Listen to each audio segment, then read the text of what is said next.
Welcome to the Deep Dive, your shortcut to getting truly well informed. We dig into the sources so you don't have to. Today, we're tackling something absolutely crucial in healthcare: communication. It goes way beyond just figuring out what's wrong, right? It's about really connecting with people, understanding them, building that trust. These skills are just non-negotiable for any medical professional. But, the traditional ways of teaching them lectures, maybe some basic role play drills, the results haven't always been amazing, sometimes a bit modest, you could say. And that's where things like collaborative learning come in, specifically something called team-based learning, or TBL. It's being looked at as a really promising alternative. So our mission for this deep dive is to explore a recent study. It really gets into how TBL affects the communication skills of medical students. And it does this by looking at a pretty unique setup in a Brazilian medical school. Yeah, and TBL, for anyone not familiar, it's basically an instructional approach that's built around getting students to work together cooperatively. It kind of shifts the focus from just you learning on your own to tackling tasks as a group. So typically you'd have maybe individual tests, then group tests to make sure everyone's sort of on the same page. And then the core is these team problem-solving activities. Students apply what they know, but crucially, they learn from each other's perspectives. Oh, and a big part is also regular peer assessment. It all aims to create this active, synergistic learning vibe. Okay, right. So let's unpack this study then. It had two main questions, it sounds like. First, how do med students see their own communication skills when they're in this TBL setting, like a self-assessment? And second, how much did they think TBL itself actually helps them develop those skills? So what did they find on that first point? How did the students rate themselves? Well, the findings there were quite compelling, actually. Students in this TBL program consistently reported high scores for their interpersonal communication skills. The average score was around 65.9 out of 85, which, points to a pretty strong level of self-perceived skill. And what's really interesting is that this high level was consistent across all 7 semesters they looked at. All 7. Wow. Yeah, first year right through to the 4th year. Basically, no significant drop-off or even major increase, just consistently high. Okay, so that suggests TBL is really effective at maintaining those skills over the long haul. That's fascinating. It does suggest that, yeah. But it also probably points to the strength of the students coming into the program. Yeah. You mentioned the unique setting. Well, this particular medical school uses something called multiple mini-interviews, or MMIs, in their admissions. Okay. So they're already screening for communication skills at the door. Exactly. MMIs are designed to assess those non-academic things like communication, empathy, teamwork potential. So the students likely started with a good baseline. But the fact the scores stayed high across years really highlights TBL's potential long-term sustaining effect. That's something we haven't had much data on before. And these students were doing a lot of TBL. The institution had used it for nearly a decade, about 50 hours per semester on average. 50 hours a semester. Okay, that's significant immersion. Definitely. It provides a real anchor for keeping those skills sharp.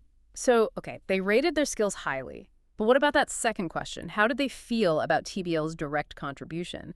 Did they pinpoint specific things within TBL that made a difference? Yes, they did. The study looked at 6 elements of the TBL environment, and students rated 5 of them pretty highly as contributing to their communication skills. These were things like the teacher's decisions, how they actually designed the TBL session. Yeah, the structure. Right. And the teacher's attitudes, their enthusiasm mattered. Then students' own attitudes and traits, things like discipline, motivation. Also, team characteristics, the mix of people in the team, how much they valued working together. Makes sense. And finally, contextual factors like those contact hours we mentioned, the school's overall culture towards collaboration. Right. Those 5 seemed key. And you said the qualitative data, the open-ended answers, back this up. Absolutely. It added a lot of color. For instance, students kept bringing up the importance of teachers' alignment with the educational methodology. Meaning whether the teachers actually bought into TBL and used it properly? Precisely. Students noticed if a teacher didn't really use the collaborative methods well, or if the cases they designed were too simple or too complex, or just didn't spark discussion. Then it fell flat. Yeah, they felt their communication skills development was hindered. Yeah. But conversely, when the cases hit that sweet spot complex enough time for discussion, students really engaged. There was a great quote from one student. They said something like, "When the cases are well prepared to stimulate discussion without requiring knowledge we don't have yet or being too easy, That's when the case discussion contributes to my communication skills. That makes perfect sense. It's about hitting that challenge point. And I remember reading, it wasn't just discussions within their little team, right? Something about talking between teams. Yes, that was another layer. When teachers facilitated discussions across different teams, students found that really valuable.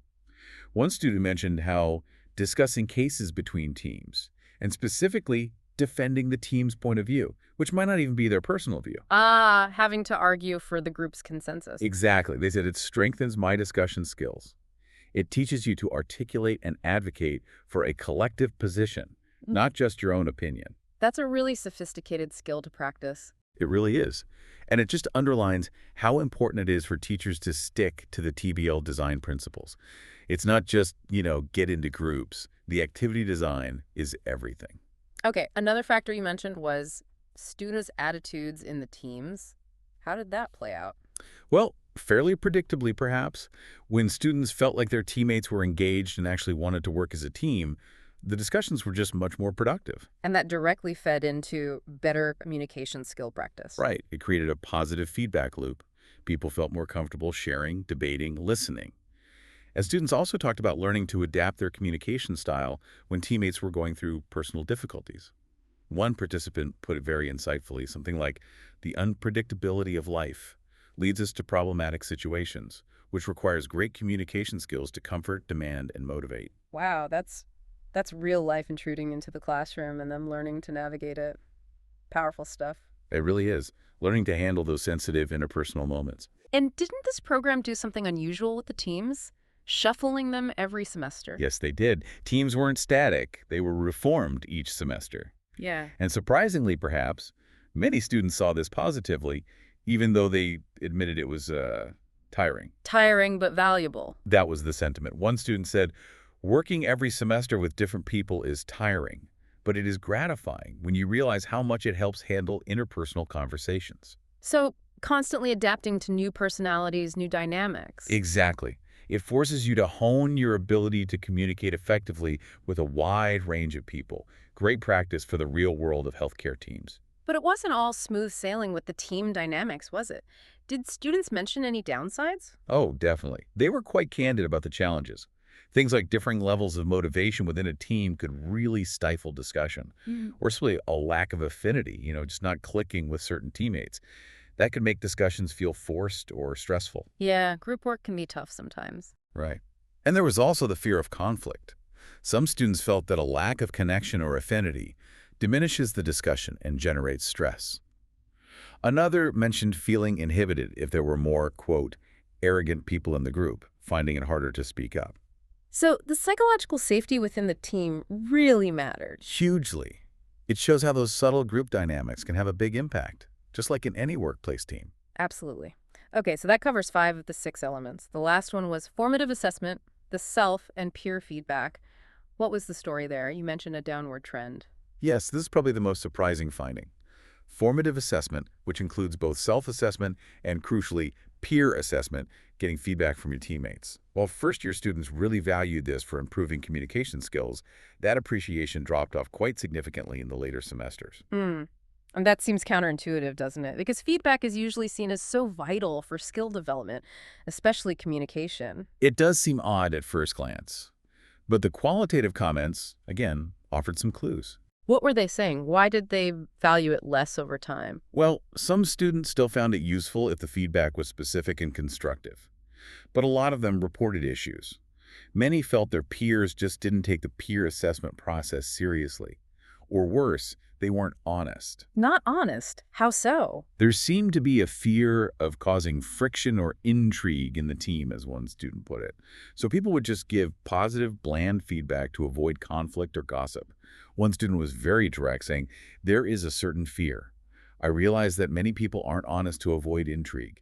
I've heard many people complaining behind others' backs when someone commented something negative." Oof. So the feedback wasn't genuine, which means it wasn't helpful for actually improving. Exactly. It points to a lack of psychological safety and trust, specifically around that peer feedback process. If people don't feel safe giving or receiving honest, constructive criticism, the whole exercise loses its value.